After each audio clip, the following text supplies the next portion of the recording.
Om Swastiastu, saya Putu Adrian Permana Subagio, NPM akhir 503. Kami dari kelompok 5 ingin menjawab pertanyaan yang sudah disediakan pada e-learning.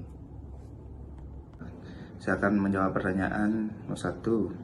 Dalam kondisi apa perusahaan lebih tepat menggunakan segmentasi pasar universal? Perusahaan tepat menggunakan segmentasi pasar universal saat konsumen memiliki kebutuhan atau keinginan yang sama. Baik, perkenalkan nama saya Kadek Lanang Santoso, NPM 183211032. Pada kesempatan kali ini saya akan menjawab soal nomor 2, bagaimana segmentasi dilakukan berdasarkan demografi.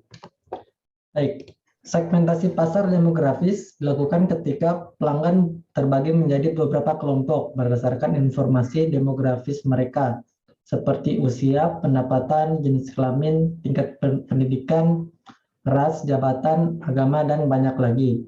Contohnya seperti segmen usia lanjut. Banyak masyarakat usia lanjut yang lebih sejahtera daripada sebelumnya.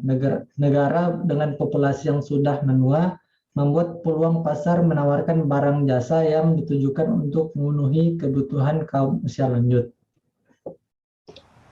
Baik, terlebih dahulu sebelum saya menjawab pertanyaan nomor 3, saya ingin memperkenalkan nama saya terlebih dahulu. Perkenalkan, nama saya Pak Sekda Tatar Kejantara, NPM 19321211651. Baik, di sini saya akan coba menjawab pertanyaan nomor 3. Bagaimana segmentasi dilakukan berdasarkan sosioekonomi? Lengkapi jawaban Anda dengan contoh. Baik, segmentasi dilakukan dalam sosioekonomi yaitu ibarat seorang atlet pemanah. Sebuah bisnis yang sukses pasti bisa menentukan target pasar yang tepat. Seorang pasti sudah tahu seberapa besar target yang harus dikeluarkan untuk mencapai target. Bila target dekat berarti tidak perlu menarik anak panah terlalu jauh sehingga tenaga tidak terbuang sia-sia, tetapi jika target jauh pastinya membutuhkan tenaga lebih agar bisa mencapai targetnya. Untuk itulah diperlukan segmentasi pasar sesuai target. Contoh kasusnya adalah jika Anda memiliki perusahaan pakaian bayi, segmentasi pasar yang Anda pilih tentu saja para ibu-ibu. Kemudian segmentasi pasar tersebut dikerucutkan lagi menjadi ibu-ibu yang sedang hamil atau memiliki bayi. Sekian jawaban dari saya. Terima kasih. Om Swastiastu. Baik, perkenalkan nama saya Ikadek Alit Arianto, NPM 1832121056. Di sini saya akan menjawab pertanyaan nomor 4, yaitu bagaimana segmentasi dilakukan berdasarkan perilaku. Lengkapi jawaban Anda dengan contohnya. Segmentasi perilaku adalah bagaimana pasar menjadi kelompok kecil yang homogen berdasarkan pada pola kebiasaan konsumen dalam menghabiskan waktu dan uang mereka. Konsumen di dalam satu segmen harusnya mirip dalam hal keinginan, sumber daya, sikap pembelian, dan praktek pembelian mereka. Tapi karakteristik adalah heterogen antara konsumen di segmen berbeda. Variabel manfaat adalah perbedaan manfaat yang dirasakan oleh konsumen. Pemasar mensegmentasi pasar berdasarkan atribut seperti kinerja, kualitas, layanan pelanggan, fitur khusus, atau manfaat lainnya. Contoh, orang-orang yang menggunakan tas sebagai alat untuk membawa barang akan lebih memilih tas yang berukuran besar serta fitur untuk pengamanan barang-barangnya daripada membeli tas kecil yang memiliki bentuk unik.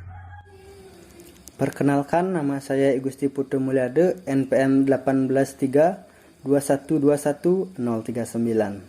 Di sini saya akan menjawab pertanyaan nomor 5, yaitu bagaimana segmentasi dilakukan berdasarkan gaya hidup. Lengkapi jawaban Anda dengan contoh. Segmentasi berdasarkan gaya hidup adalah suatu metode terbaru dalam mengenali aspek dalam kehidupan orang-orang. Dalam melakukan pembelian, ada beberapa penelitian yang membuktikan bahwa gaya hidup seseorang mempengaruhi apa yang akan ia pilih, beli, dan konsumsi. Sebagai contoh, pemilu misalnya. Materi kampanye menyesuaikan materi dengan gaya hidup para pemilih. Bagi mereka yang hidup secara pas-pasan yang sepeda pun tidak punya, maka penyampaian program pembangunan jalan tol semegah apapun tidak akan mempengaruhi bagi mereka, karena tidak ada imbasnya secara langsung bagi mereka. Baik, sekian dari saya, akan dilanjutkan oleh teman saya. Om Swastiastu, perkenalkan nama saya Idewo Gede Sandika Utama Putra, NPM 1832121545. Di sini saya akan menjawab pertanyaan tentang kelemahan utama dalam menggunakan PDB per kapita atau GNP sebagai kriteria segmentasi negara.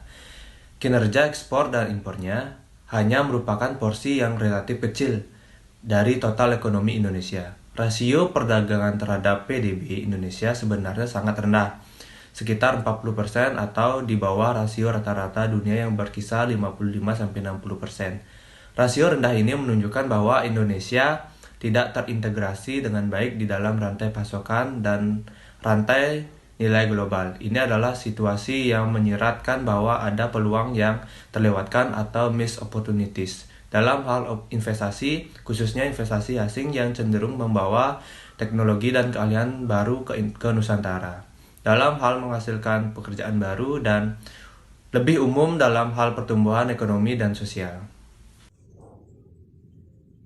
Baik, saya Egi Dede Satya Krisnanda, NPM 1932121626. Di sini saya akan menjawab pertanyaan nomor 7, yaitu jelaskan kelemahan dari segmentasi berbasis gaya hidup.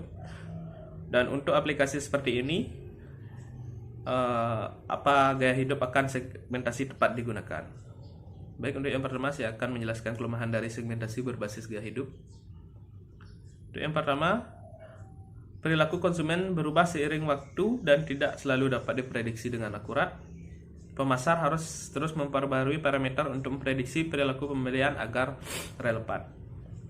Untuk yang kedua, yaitu segmentasi ini lebih banyak menggunakan data kualitatif daripada kuantitatif. Itu tentu saja banyak mengandung lebih banyak subjektivitas. Oleh karena itu, kesuksesan strategi penjualan akan sangat bergantung pada keakuratan asumsi yang digunakan.